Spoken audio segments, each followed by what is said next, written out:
Hello students, इस online classes में मैं देवानंद श्रीवास्तव आप लोगों का स्वागत करता हूं। और आज हम आपके बीच में कबीरदास जी के द्वारा रचित साखी शीर्षक के अंतर्गत लिखे हुए उनके कुछ दोहों की व्याख्या के साथ उपस्थित हुए हैं। स्टूडेंट्स, कल आप लोगों को कुछ दोहों की व्याख्या बताई गई थी और आज आपको उसके आगे का अध्ययन करना है। तो आइए शुरुआत करते हैं अगले दोहे की कि कबीर सूता क्या करे, काहे न देखे जाके संग ते बिछुड़ा, ताही के संग लाग। देखिए यहाँ पर कबीरदास जी किस प्रकार से हमें उस परमात्मा के साथ जुड़ने की शिक्षा दे रहे हैं कि अगर इस संसार में हमें किसी के साथ अपना संबंध स्थापित करना है तो वह केवल एकमात्र परमात्मा है। क्योंकि कबीरदास जी कहते हैं कि कबीर सूता क्या करे, कि हे दास कबीर, तुम सोए हुए क्या कर रहे हो, काहे न देखे जाग, तुम जाग करके क्यों नहीं देखते हो, जाके संग ते बिछुड़ा, कि जब तुम जाग करके देखोगे तो तुम्हें पता चलेगा कि तुम जिसके साथ लगे हुए थे उसी से बिछुड़ गए हो। माने तुम जिस परम पिता परमात्मा के अंश थे उस परमात्मा से तुम बिछुड़ गए हो। और ताही के संग लाग, इसलिए अब पुनः तुम्हें उसी परमात्मा के साथ लग जाना चाहिए। कबीरदास जी कहते हैं कि हे मनुष्य, तुम सोए हुए क्या कर रहे हो, जाग करके क्यों नहीं देखते हो। और जब तुम जाग करके देखोगे तो तुम्हें पता चलेगा कि तुम जिस परमात्मा के अंश हो उसी से बिछुड़ गए हो। इसलिए पुनः तुम्हें उसी परमात्मा के साथ लग जाना चाहिए। और अगला दोहा, केशव कही कही कूकिए, ना सोइए असरार, रात दिवस के कूकड़े, कबहू लगे पुकार। केशव कही कही कूकिए, कबीरदास जी कहते हैं कि हे मनुष्यों, तुम केशव माने ईश्वर, कि तुम सदैव ईश्वर का नाम कूकिए माने पुकारते रहिए। कि केशव कही कही कूकिए, कि हे मनुष्यों, तुम सदैव ईश्वर का नाम पुकारते रहो। क्योंकि ना सोइए असरार, और तुम कभी असरार मोह निद्रा या बेहोशी की निद्रा, कि ना सोइए असरार, और तुम बेहोशी की निद्रा में न सो।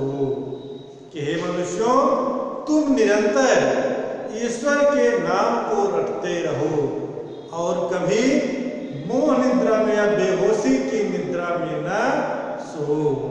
क्योंकि रात दिवस के कूकड़े, तो हो सकता है कि रात दिन ईश्वर का नाम पुकारने से कबहू लगे पुकार, कभी तुम्हारी आवाज उस ईश्वर के कानों तक पहुंच जाए। जब तुम रात दिन ईश्वर का नाम लेकर के रटते रहोगे तो हो सकता है कि तुम्हारी पुकार कभी न कभी उस ईश्वर के पास तक पहुंच जाए, उसके कानों तक पहुंच जाए।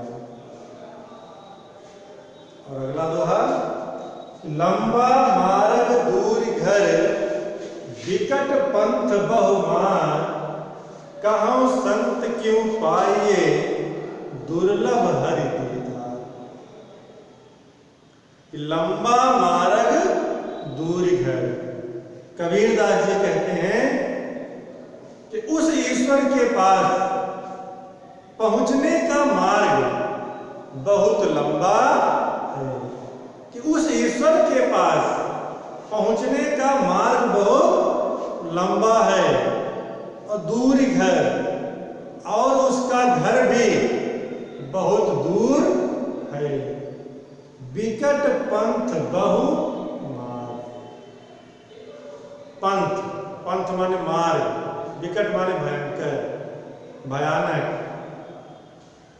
और उस ईश्वर के पास पहुंचने का जो रास्ता है, उस रास्ते में बहुत सी भयंकर, भयानक मार्ग, कठिनाइयां हैं।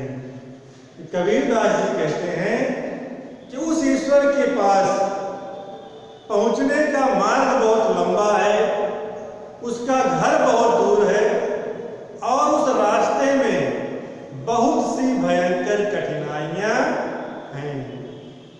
कहूं संत क्यों पाइए।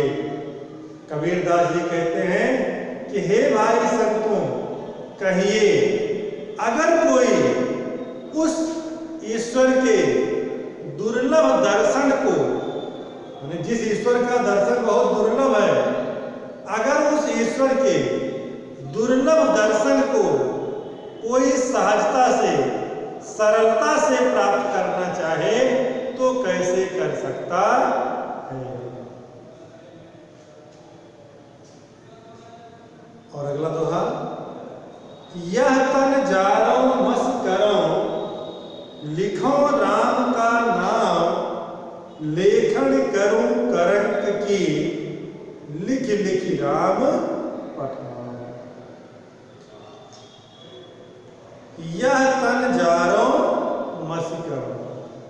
कबीरदास जी कहते हैं कि अब हमें ऐसा लगता है कि मैं अपने शरीर को, तन माने शरीर, जारो माने जलाना, कि मैं अपने इस शरीर को जलाकर मस करो, मस माने स्याही, स्याही बना दूं, और लिखो राम का नाम, और उस स्याही से राम का नाम लिखता रहूं, और लेखन करूं करंक की, और अपनी करंक, करंक माने हड्डियां, और अपनी हड्डियों की लेखनी बना दूं, कलम बना दूं, और लिख लिख राम पठाऊं, जिससे राम का नाम लिख लिख करके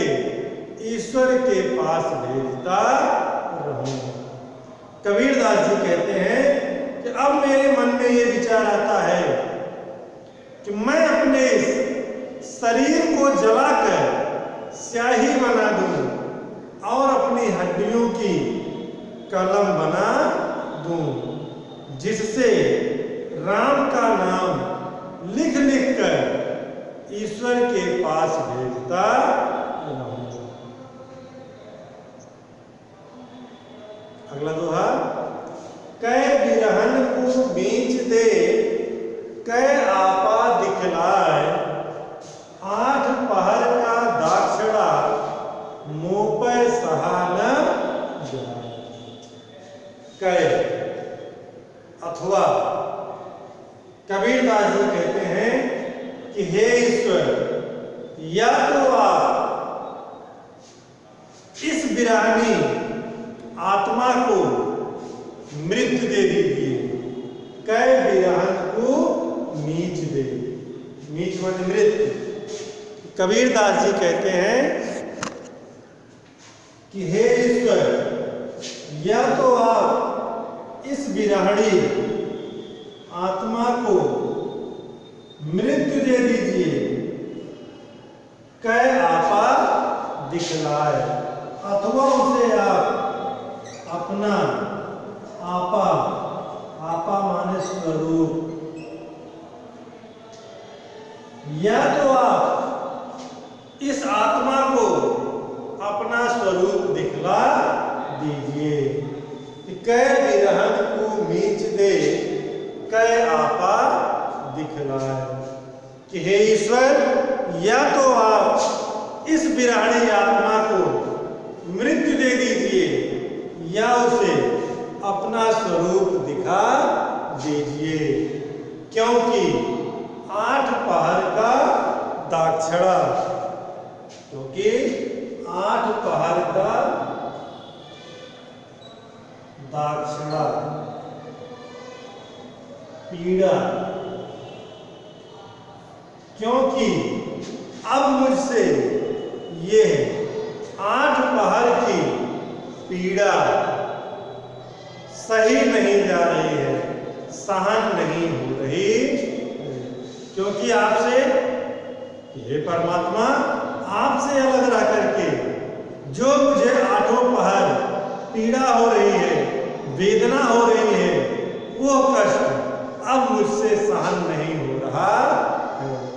तो इसलिए या तो आप इस बिराड़ी आत्मा को मृत्यु दे दीजिए, या उसे अपने स्वरूप को दिखा दीजिए, अपने दर्शन करा दीजिए। कबीर रेख सिंदूर की काजल दिया न जाए, नैन रमैया रम रहा, दूजा कहाँ समाए। कबीरदास जी कहते हैं कि कबीर रेख सिंदूर की, कबीरदास जी कहते हैं कि मैंने अपनी मांग में राम के नाम का सिंदूर लगा लिया है, काजल दिया न जाए। अब उसके स्थान पर किसी दूसरे के नाम का काजल मैं नहीं लगा सकता हूं, क्योंकि अगर राम को छोड़कर अब मैं दूसरे किसी के नाम का स्मरण करता हूं, जपता हूं दूसरे का नाम, तो वो मेरे लिए पाप की कालिमा के समान होगी।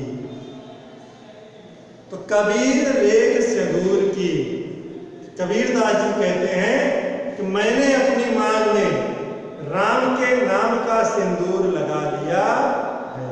कि जिस प्रकार से कोई सुहागन स्त्री अगर किसी एक पुरुष के नाम का सिंदूर अपनी मांग में लगा लेती है, तो वह दूसरे किसी पुरुष के नाम का सिंदूर अपनी मांग में अंकित नहीं करती, और अगर वह ऐसा करती है तो वो सिंदूर नहीं बल्कि उसके लिए पाप की कालिमा होती। तो इसलिए अब मैं दूसरे किसी देवता के नाम को अपना नहीं बना सकता, स्मरण नहीं कर सकता। और नैन रमैया रमी रहा, कि एक बार मैंने अपनी मांग में राम के नाम का जो सिंदूर लगा लिया है, अब दूसरे किसी ईश्वर के नाम का काजल मैं नहीं लगा सकता हूं। नैन रमैया रमी रहा, कि मेरे नेत्रों में, मेरी आंखों में जिस राम की छवि बसी हुई है, तो अब उसके स्थान पर दूसरा भला कहां समा सकता। कि नैन रमैया रमी रहा, कि मेरे नेत्रों में तो राम की छवि बसी हुई है, अब दूसरा कोई भला कहां समा सकता है। तो स्टूडेंट्स, आज साखी शीर्षक के इतने दोहे जो आपको पढ़ाए गए हैं, इनका अध्ययन आप लोग घर बैठ करके कीजिएगा। और अगर किसी को किसी भी प्रकार की कोई समस्या आती है तो आप उसके लिए संपर्क स्थापित कीजिएगा। धन्यवाद।